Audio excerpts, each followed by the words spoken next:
ওম নমঃ শিবায়। নমস্কার প্রিয় দর্শক বন্ধুগণ, মীন রাশি তথা মীন লগ্নের জাতক এবং জাতিকাদের ক্ষেত্রে এই চলরত জানুয়ারি মাসের পুরোপুরি 28শে জানুয়ারি থেকে 4ঠা ফেব্রুয়ারি এই যে সময়কাল, এই সময়কালের মধ্যে যে বিষয়টি লক্ষ্য করা যাবে, আপনাদের লাভের অক্ষাংশ অর্থাৎ লাভের ঘরে কিন্তু দেখা যাবে এক বিরল মহাজাগতিক চতুর্গ্রহী যোগের সমাবেশ কিন্তু ঘটছে, যার দরুন কিন্তু আপনারা এই সময়কালে তিনটি বিশেষ শুভ ঘটনার সম্মুখীন আপনারা কিন্তু বিশেষভাবে হয়ে উঠতে পারবেন। সেক্ষেত্রে সপ্তাহের যে এই সময়টি আপনার প্রথম ঘরেও থাকছে, অর্থাৎ লগ্ন রাশিতেই শনিদেবের অবস্থান থাকছে, যা আপনাকে এই সপ্তাহে অত্যন্ত গভীর এবং দায়িত্ববান করে তুলবে। নানান দিক থেকে দায়িত্ব কিভাবে নিয়ে চলতে হয় সেই বিষয়ে শেখাবে।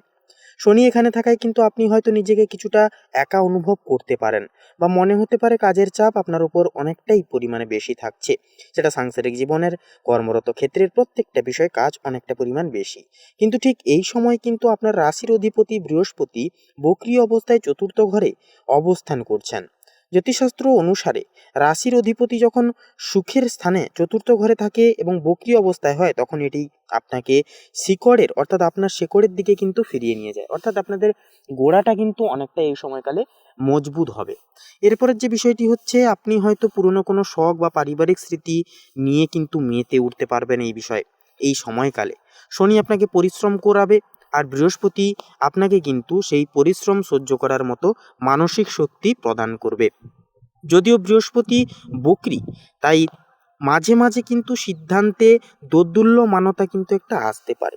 তবে আপনার অন্তর্জ্ঞান আপনাকে সঠিক পদে কিন্তু নিয়ে যেতে বা নির্বাচিত সঠিক পথ করতে কিন্তু অনেকখানি রক্ষা করবে, অনেকখানি কিন্তু সহযোগিতা আপনাদেরকে কিন্তু করে তুলবে। এরপরের যে বিষয়টি হচ্ছে, আপনাদের ষষ্ঠ ঘরে থাকছে কেতু।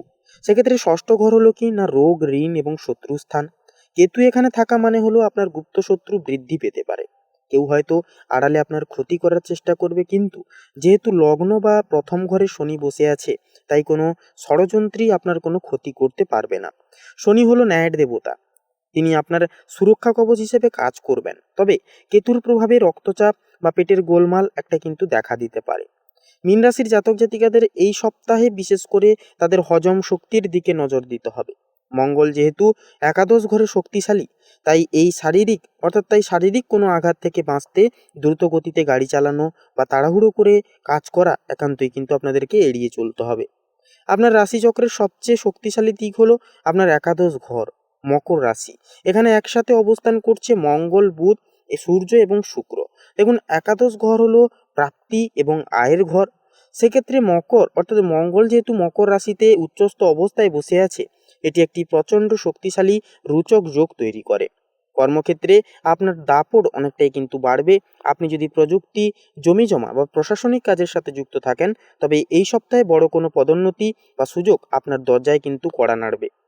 সূর্য ও বুধের বৌদ্ধাদিত্য রাজযোগ, সূর্যের তেজ এবং বুধের বুদ্ধিমত্তা একাদশ ঘরে থাকায় আপনার ব্যবসায়িক পরিকল্পনাগুলো সফল হবে।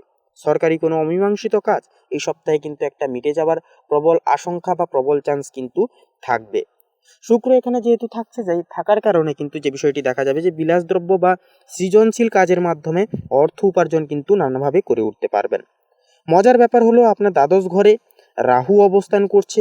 সাধারণত রাহু দ্বাদশে থাকলে খরচ কিন্তু বাড়ে, কিন্তু যেহেতু একাদশে 4টি গ্রহ আপনার আয়ের পাল্লায় ভারী করে রেখেছে, তাই খরচ বাড়লেও আপনার আর্থিক স্থিতি কিন্তু টলবে না, বা একান্তই কিন্তু উঠতি পড়তি হতে লক্ষ্য করা যাবে না।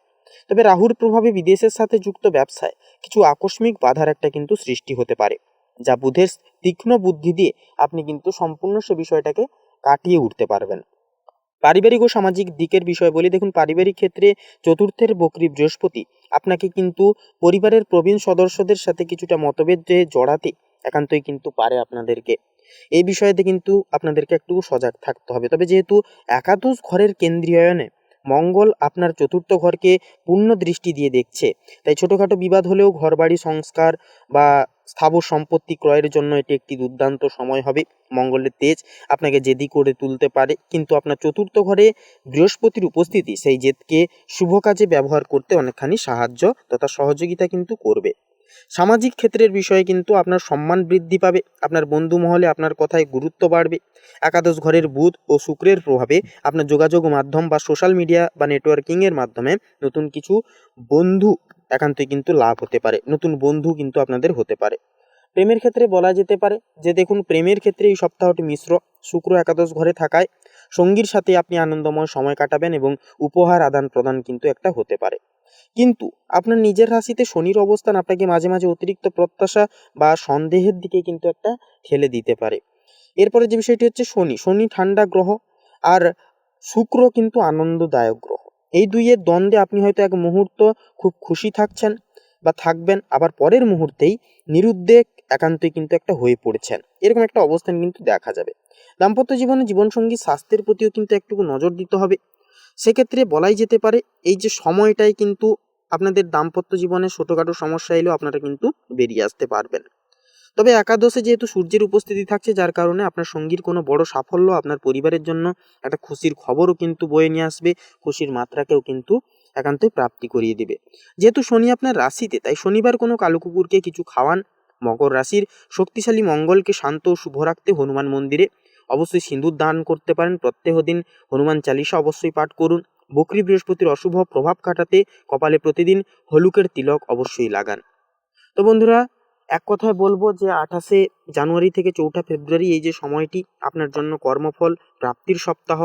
একান্তই শনি কিন্তু আপনাকে শৃঙ্খলা শেখাবে, অন্যদিকে একাদশের গ্রহপুঞ্জ আপনাকে উন্নতির শিখরে কিন্তু বয়ে নিয়ে যাওয়ার একটা সুযোগ কিন্তু এনে দেবে।